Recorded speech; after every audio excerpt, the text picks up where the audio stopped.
428, episode 81 Kenang-kenangan Pangsit 1. Halo yang di sana, apakah Anda semua di luar kota? Petik 2. Orang yang berbicara kepada kami adalah seorang pria di sisi yang salah dari usia parubaya. Shin Yuseng yang santun melangkah maju lebih dulu dan mengucapkan salam. Kami sedang dalam perjalanan ke wilayah barat untuk mengunjungi Buddha Nim. Hoh, Buddha, kan? Tidak seperti penampilan Anda, saya melihat bahwa Anda adalah imam besar agama Buddha. Petik 2.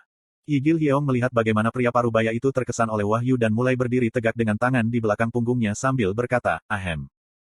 Pria yang lebih tua mengamati kedua anak itu dengan mata yang tak terbaca sebelum akhirnya mengalihkan pandangannya ke arahku. Kalau begitu, pria di sebelahmu adalah Hiek. Petik 2. Kulitnya memucat seketika saat dia menatap murim pangsit di pundakku. Itu adalah pangsit murim. Tanda seru petik 2. Ah, orang ini hanya boneka. Saya suka kue, itu sebabnya. Petik 2. Petik 2. Ah begitu, Anda benar-benar mengejutkan saya di sana. Petik 2. Pria parubaya itu menepuk dadanya, masih terlihat agak ketakutan. Menilai dari ban lengan yang tersampir di lengan atasnya seperti itu, dia pasti pengawas pabrik ini. Berpikir bahwa ini adalah peristiwa yang menguntungkan, kami memutuskan untuk mengajukan beberapa pertanyaan kepada orang ini. Sebenarnya pabrik apa ini? Kenapa kamu membuat banyak pangsit seperti itu? Petik 2.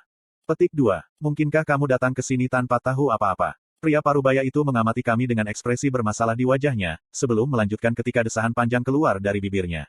Ini semua kesalahan Yogo yang menakutkan itu. Ah Yogo, katamu. Memang, awalnya, tempat ini bukan pabrik. Petik 2. Menurut lelaki parubaya itu, tempat ini dulunya adalah desa kecil yang damai. Tetapi pada hari tertentu, Yogo tipe babi jangkung dengan kulit hitam legam tiba-tiba muncul, menculik setiap wanita di desa, memperbudak semua pria, dan menciptakan pabrik ini. Bajingan itu mengambil putriku dan istriku sebagai selirnya dan mengunci kami di tempat ini. Saya yakin Anda dapat mengatakan bahwa ada kekuatan gaib yang berputar-putar di sekitar sini dan itu mencegah kita dari meninggalkan pabrik ini. Tidak hanya itu, Yogo juga sangat banyak memakannya. Kami dipaksa membuat kue sepanjang hari, tetapi sepertinya tidak pernah cukup, Anda tahu. Petik 2. Sistem manufaktur pabrik sedang mencari pengawas. Sial, saya harus pergi sekarang. Petik 2. Pria parubaya itu buru-buru mengenakan sepasang sarung tangan sanitasi dan masker wajah sebelum bergegas menuju ban berjalan. Sebelum aku bisa melangkah dan mengatakan sesuatu, Shin Yuseng mengulurkan tangan dan meraih pria parubaya itu terlebih dahulu. Tidak adil bagimu Jusis untuk melakukan kerja paksa seperti ini. Tidak hanya itu, Anda mengatakan bahwa Yogo bahkan menculik perempuan desa juga. Kami tidak bisa mengabaikan ini. Petik 2. Seperti yang diharapkan dari inkarnasi saya. Tentu, kami harus melakukan ini untuk memajukan plot, tetapi tetap. Kami akan membantumu. Di mana kita bisa menemukan Yogo itu? Petik 2. Bahkan jika itu adalah biksu beku, Yogo itu. Apakah Anda benar-benar membantu kami? Petik 2. Tentu saja kita akan. Pria parubaya itu terus memutar matanya sebentar tapi akhirnya memberitahu kami arah di mana kami bisa menemukan Yogo ini. Kami serahkan semuanya padamu. Tolong, kalahkan Yogo itu. Petik 2. Kami menganggukkan kepala dan berjalan ke arah yang ditunjukkan kepada kami. The Dumpling Yogo sedang menunggu di ujung Dumpling Road. Kami berjalan di sepanjang jalan dumpling, yang diciptakan dari ban berjalan. Seolah-olah dia tidak bisa menahannya lagi, Yi Gil Yong mulai mengambil dan menelan kue setiap beberapa langkah. Petik 2. Hei, ini benar-benar enak. Tentu saja, lagi pula, ini tidak lain adalah kue murim. Namun, sepertinya ahli terkemuka dalam segala hal murim dumpling, berpikir sedikit berbeda dari kita. Aromanya sedikit tidak enak. Apa? Berikan saya pangsit. Sambil berjalan di belakang dua anak itu, aku dengan hati-hati mengambil pangsit dan menyerahkannya kepada, pangsit di pundakku. Dan benar saja, menyaksikan satu kue bola makan yang lain terbukti menjadi pemandangan yang agak aneh. Kombinasi bahan salah. Sepertinya dia belum menguasai seni, pangsit murim. Nomor pangsit murim 999, membentuk ekspresi yang agak tidak puas dan mulai memerintahkanku untuk tiba-tiba. Ambil setengah sendok zat di dalam wadah hijau dan tambahkan. Karena kami masih memiliki jalan panjang, saya memutuskan untuk mengikuti perintah pria kecil ini dan mulai menambahkan bahan-bahan di dalam kulit pangsit. Anda harus membiasakan diri dengan nyala api terus samadi. Tempatkan pengukus sehingga api kuning menyentuhnya di tengah dan kemudian panaskan. Ini pasti semacam mimpi. Untuk berpikir, saya belajar bagaimana membuat kue dari kue ketika berjalan di jalan dumpling. Jadi, berapa lama saya berjalan di jalan yang seperti mimpi ini? Di ujung jalan ini, saya dihadiahi sebungkus makanan pembuka pangsit murim. Sambil melihat 999 menganggukkan kepalanya penuh kemenangan, saya mulai bertanya-tanya apa yang baru saja saya lakukan di sini. Sepertinya itu tujuan kita. Aku melihat ke arah yang ditunjuk Shin Yuseong. Ada jalur di ujung sabuk konveyor yang mengarah ke dinding batu besar dan area perumahan yang baru dibangun. Segelintir pekerja mengantarkan pangsit yang dikemas di sana. Sepertinya kami telah tiba di tempat konsumen kue itu. Kami berjalan lebih dekat, mendorong penjaga keamanan untuk mendekati kami. Siapa kalian? Shin Yuseong tersenyum cerah dan menjawab. Kami hanyalah para beku yang rendah hati dalam perjalanan ke barat untuk mencari audiensi dengan Buddha Nim dan mendapatkan teks-teks suci. Kami kebetulan menemukan tempat ini selama perjalanan kami. Apakah tidak apa-apa bagi kita untuk masuk? Petik 2. Ah, apakah Anda kebetulan, pesta para biarawan dinasti Tang? Itu benar. Saya tercengang oleh percakapan itu. Hanya beberapa hari sejak perjalanan ini dimulai, jadi tidak ada cara yang aneh bahwa rumor kita sudah tiba di sini. Anda telah belajar tentang fabel, What's Swifter than Feet? Shin Yuseong berbisik di telingaku. Aku dengar ini seperti aslinya. Titik. Ah, jadi begitu ya. Sebagian juri terkesan oleh penelitian tingkat tinggi master skenario. 10 poin tambahan diberikan untuk refleksi sempurna dari karya asli. Untuk berpikir bahwa mereka akan menilai kita meniru waktu yang mustahil seperti yang terlihat dalam aslinya sebagai penelitian. Sangat mengejutkan.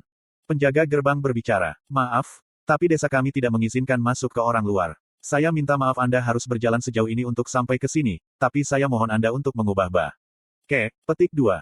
Yi Gilyong pasti menemukan penjelasan penjaga gerbang itu bertele-tele, karena bocah itu meninju perut lelaki malang itu dan menjatuhkannya sampai rata. Seolah-olah dia membuat alasan, dia dengan cepat berbicara. Mari kita bergegas masuk dan memukuli Yogo bodoh itu. Su Yongnuna mengatakan bahwa para penonton menyukai pengembangan plot yang cepat. Petik 2. Han Suyong, si idiot itu. Dia sepertinya telah mengajari anak-anak ini sesuatu yang sangat menyenangkan. Sebagian dari penonton puas dengan keputusan Tang Sanzang. 1 poin tambahan telah diperoleh. Saya memandang Shin Yuseng dan Yi Gilyong dan berbicara kepada mereka. Kalau begitu, ayo masuk. Enggak, Jusi, kamu tinggal di sini dan santai. Petik 2. Permisi. Kami bilang, Sun Wukong seharusnya naik bus dan hanya itu. Tapi, saya benar-benar tidak ingin melakukan ini tetapi dengan serius sekarang. Petik 2. Shin Yuseng memegang tasbih Rosario dan mulai melafalkan sesuatu. Prajna Paramita Hair Daya Kindokja. Jangan coba apa-apa tidak perlu dan tinggal pakai sutra. Petik 2. Titik. Wah. Tang Sanzang telah melafalkan, sutra pembatas Jin Gu Zhou. Item. Ikat kepala terbatas Guer bereaksi terhadapnya. Saya langsung diliputi rasa sakit seperti kepala saya hancur berkeping-keping dan pingsan di tempat. Titik. Jadi, itu pastilah, sutra pembatas yang telah saya baca. Pada saat saya bangun, baik Shin Yuseng dan Yi Gilyong telah menghilang ke desa. Aku melihat ke sampingku untuk menemukan pangsit sialan menatapku dengan tatapan mengejek. Apa yang akan kamu lakukan sekarang? Petik 1 titik. Pergi, tentu saja. Sekarang biasanya, seharusnya tidak apa-apa membiarkan kedua anak itu. Mereka telah menjadi inkarnasi yang kuat yang tidak membutuhkan bantuan saya. Namun, ada sesuatu yang terasa bagi saya di sini. Jika firasat Sun Wukong benar, maka sudah jelas makhluk mana yang akan mereka temui di sini. Aku bisa memikirkan seseorang ketika membicarakan semua hal yang berhubungan dengan kue pangsit murim. Tetapi untuk berpikir bahwa idiot akan menggunakan budak untuk mengoperasikan pabrik, dan bahkan menjadi penjahat yang menculik wanita. Saya tidak bisa membungkus kepala saya di sekitarnya. Saat itu, seseorang menemukan Sun Wukong. Kiahak, ini Yogo. Petik 2.